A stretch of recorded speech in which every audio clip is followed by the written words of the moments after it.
여러분 안녕하십니까? 추경호 경제부총리가 이르면 이번 달부터 6%대 물가 상승률을 볼 수 있을 거라고 예고했습니다. 6%대 상승률은 IMF 외환위기 당시인 1998년 이후 단 한 번도 겪은 적 없는 수치입니다. 기름값은 7주 연속으로 올랐고 내일은 전기요금 인상안도 발표될 예정입니다. 고은상 기자입니다. 서울 마포구의 한 주유소.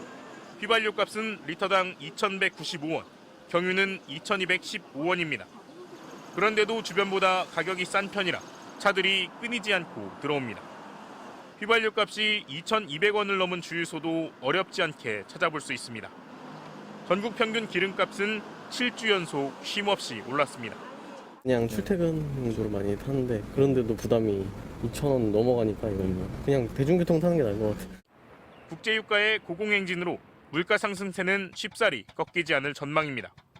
지난달 소비자 물가 상승률이 5%대를 찍은 데 이어 한 달 만에 6%대 상승률이 예고됐습니다. 추경호 경제부총리는 오늘 6월 또는 7, 8월에 6%대의 물가 상승률을 볼 수 있을 것이라고 밝혔습니다. 또 물가 상승의 원인이 대부분 국제유가와 같은 해외발 요인이기 때문에 상당 기간 고물가가 지속될 것이라고 설명했습니다. 경제수장이 직접 언급한 수치인 만큼 정부가 국민과 금융시장에 6%대 고물가가 이제 시작된다는 메시지를 미리 전한 것으로 보입니다. 정부는 두 차례 연기했던 전기요금 조정안 발표를 당장 내일 하기로 했습니다. 추 부총리는 오늘 전기요금 인상을 해야 한다고 재차 밝혀 인상이 유력한 상황입니다.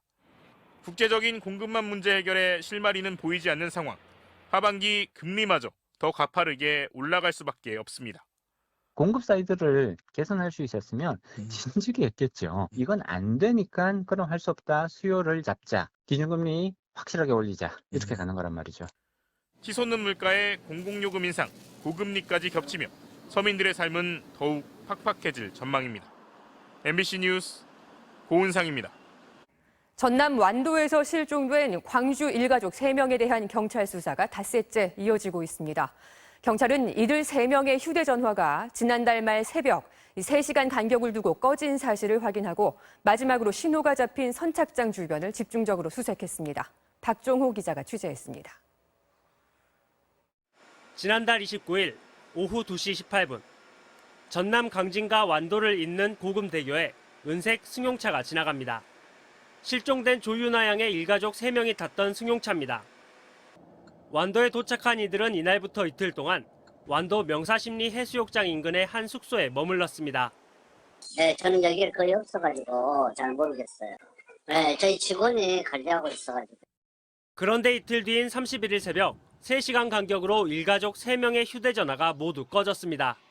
새벽 1시쯤 조양과 조양 어머니의 휴대전화가 숙소 인근에서 꺼진 데 이어 새벽 4시쯤에는 완도 송곡 선착장 인근에서 조양 아버지의 휴대전화 신호가 사라졌습니다. 휴대전화가 꺼진 숙소에서 선착장은 차로 5분 거리. 이후 일가족 3명의 행방은 묘연한 상태입니다. 경찰은 해경과 함께 해안가와 항구, 탐방로 등을 중심으로 수색 작업을 펼치고 있습니다. 특히 조양의 아버지 휴대전화 신호가 마지막으로 끊긴 송곡 선착장 인근에는 드론과 기동대 등이 집중 투입됐습니다. 경찰은 이들이 탄 차량이 완도로 들어오는 모습은 확인됐지만 배를 타거나 육지로 나간 정황이 나오지 않는다며 이들이 아직 완도에 있을 것으로 보고 있습니다. 일단은 그쪽 주변들이 좀 항구들도 좀 있고 저희들이 뭐 이렇게 임시도로 같은 데도 있고 그래서 탑방로도 있고 막 그런 지점들이 좀 많아서요.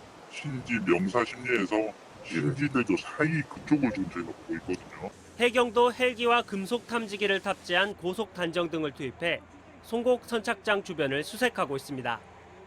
조양의 부모는 컴퓨터 판매점을 운영하다 지난해 말 폐업한 이후 실종되기 전까지 무직 상태였던 것으로 알려졌습니다. 경찰은 실종 신고가 접수된 지 닷새가 지났지만 아직까지 특이점은 발견되지 않고 있다며 이들의 차량 번호를 공개하고 목격자의 제보를 기다리고 있습니다. MBC 뉴스 박종호입니다.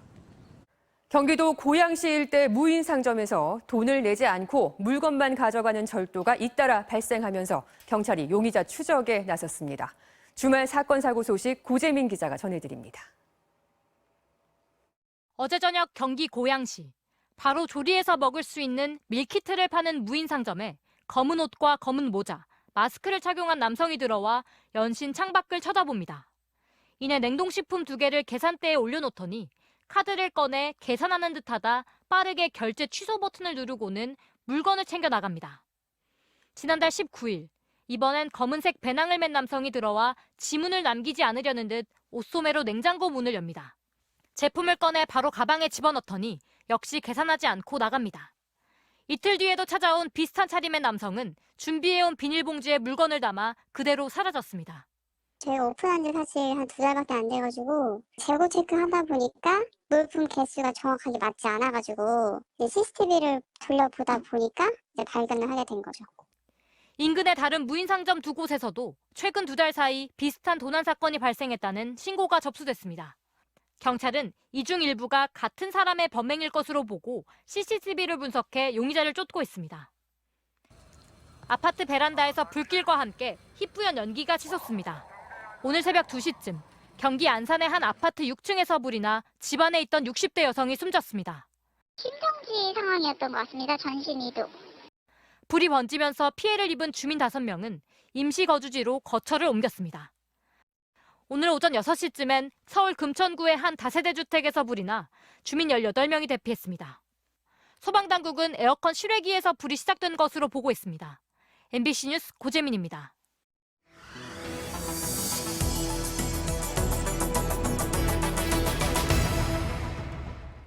정부가 주 52시간제를 월 단위로 바꾸는 걸 검토하겠다고 밝혔었죠.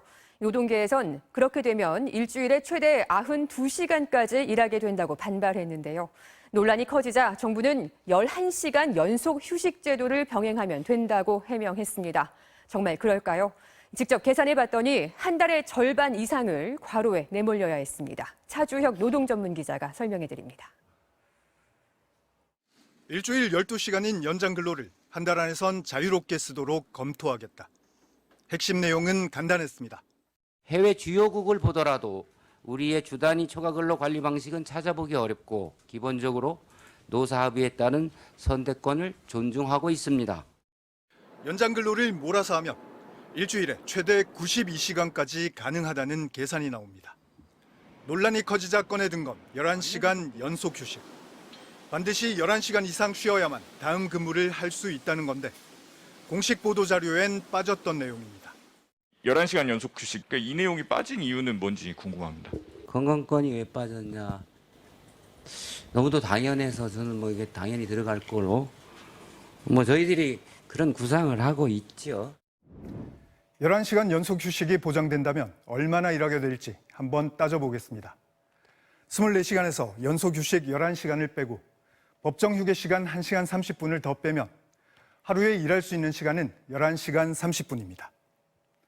월요일부터 금요일까지 그리고 토요일과 일요일 중 하루 더 일을 시킬 수 있으니까 일주일 근무 시간은 총 69시간이 됩니다. 이게 끝이 아닙니다. 다음 주에도 이어서 69시간 근무가 한 번 더 가능하고요. 그 다음 주 월요일, 화요일도 11시간 30분씩, 수요일은 11시간까지 일을 시킬 수 있습니다. 한 달의 절반 이상을 과로에 내몰리는 겁니다. 애초에 근로기준법에서 근로시간을 주 40시간으로 정하고 연장근무수당, 휴일수당을 50% 가산하게 만든 취지가 과학적으로 보니까 주 40시간 이상 일 시키면 안 된다. 그럼 한 달의 나머지 절반은 연장 근로 없이 하루에 딱 8시간씩만 일하게 될까? 너무 경직돼 있다던 현행 주 52시간제조차도 각종 꼼수와 불법이 판을 치고 있습니다. 법정 근로시간까지 풀로 채운 다음에 그 뒤에는 이제 몰래 숨어서 일을 해요. 한 달에 280시간, 90시간 이렇게 일했을 때도 있거든요. PC 오프제라고 해갖고 원래 5시가 되면 컴퓨터가 꺼지게끔 되어 있는데 그걸 다 우회를 해서 하더라고요. 시스템 합점을 일부러 만들어 놓고 그거를 사용하게끔 유도하는. 주 52시간제 개편은 시작일 뿐입니다. 선택근로와 탄력근로 같은 노동시간 전반을 더 유연하게 손보겠다는 건 정부의 확고한 정책 방향입니다. 노동시간을 마치 기계를 껐다 켰다 하는 것처럼 유연화한다는 것은 사업주들의 지나친 욕심이다. 그 사람이 건강을 유지할 수 있는 노동시간이라는 거는 경직되어 있을 수밖에 없다. MBC 뉴스 차주혁입니다. 민원을 넣으러 와서 공무원에게 욕설을 퍼붓고 폭력을 휘두르는 일, 어제 오늘 일은 아니죠. 다음 달부터는 이런 악성 민원인들에 대해 현장에서 곧바로 경찰이 체포할 수 있게 됩니다. 김태욱 기자가 전해드립니다. 지난해 3월 대전 서구의 한 행정복지센터. 40대 남성이 공무원의 멱살을 잡고 다리를 발로 차는가 싶더니 이내 머리채를 잡아 넘어뜨립니다.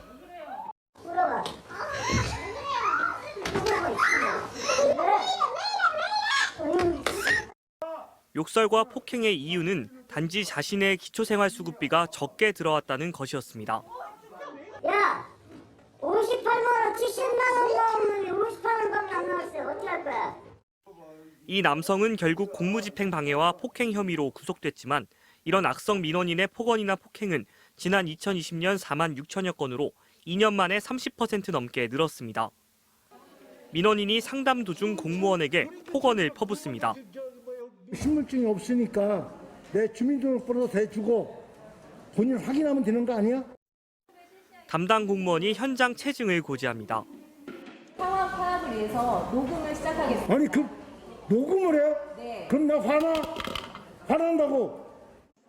상황이 격해지면서 탁자 아래 비상벨을 누르자 112 상황실로 신고가 접수되고 경찰이 곧바로 출동합니다. 다음 달부터는 악성 민원인의 행패가 심해지면 지자체마다 이런 조치를 취할 수 있게 됩니다. 또 내년 2월부터 바디캠과 녹음 장치가 민원 현장에서 사용되고 악성 민원인으로부터 고소 고발을 당한 공무원을 위한 대응 전담 부서도 마련될 계획입니다. MBC 뉴스 김태욱입니다.